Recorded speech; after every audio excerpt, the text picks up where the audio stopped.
Hi friends and families, இன்னைக்கு இந்த வீடியோல மட்டன் குழம்பு எப்படி பண்றதுன்னு பார்க்கலாம். நான் இன்னைக்கு 1/2 kg மட்டன்ல தான் பண்ண போறேன்.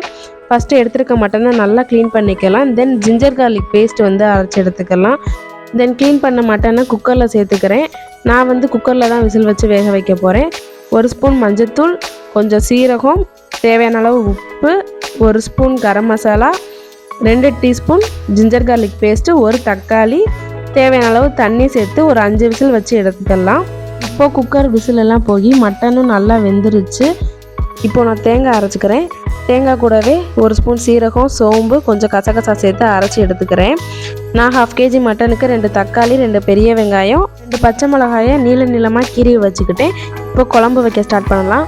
தேவையான அளவு எண்ணெய் சேர்த்துட்டு 2 பட்டை, 3 கிராம்பு, 3 ஏலக்காய் சேர்த்துக்கிறேன். பட்டை கிராம்பு ஏலக்காய் பொரிஞ்சு வந்ததுக்கப்புறம் கட் பண்ணி வச்சுருக்க பெரிய வெங்காயத்தை அதில் சேர்த்துக்கிறேன்.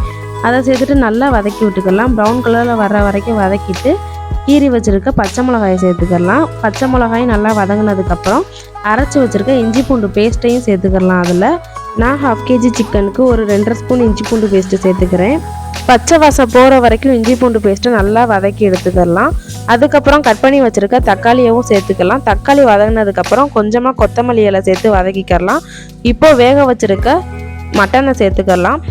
நான் இந்த சூப்பில் தான் குழம்பே வைக்க போகிறேன். எக்ஸ்ட்ரா தண்ணி எதுவும் ஆட் பண்ணலை. வேக வச்ச மட்டனை சேர்த்ததுக்கப்புறம் அதை ஒரு தடவை நல்லா கலந்து விட்டுக்கலாம். நல்லா கலந்து விட்டதுக்கப்புறம் தேவையான அளவு மிளகாய் தூள் சேர்த்துக்கலாம். நான் இன்றைக்கி 2 ஸ்பூன் மிளகாய் தூள் சேர்த்துக்கிறேன். 2 ஸ்பூன் மல்லித்தூள் சேர்த்துக்கிறேன். மசாலா சேர்த்ததுக்கப்புறம் 1 ஸ்பூன் மிளகு தூள் சேர்த்துட்டு அதை நல்லா கலந்து விட்டுக்கிறேன். அதுக்கப்புறம் குழம்புக்கு தேவையான அளவு உப்பு சேர்த்துக்கலாம். உப்பு சேர்த்துட்டு அதை ஒரு தடவை நல்லா மிக்ஸ் பண்ணி விட்டுக்கலாம். தென் ஒரு மூடி போட்டு மூடி வச்சுக்கலாம். குழம்பு நல்லா கொதித்து வரட்டும்.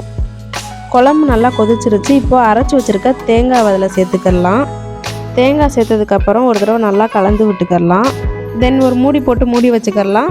இப்போது நம்மளுடைய மட்டன் குழம்பு ரெடி ஆயிடுச்சு. ஃபைனலாக கொத்தமல்லி இலை தூவி சர்வ் பண்ணிக்கலாம்.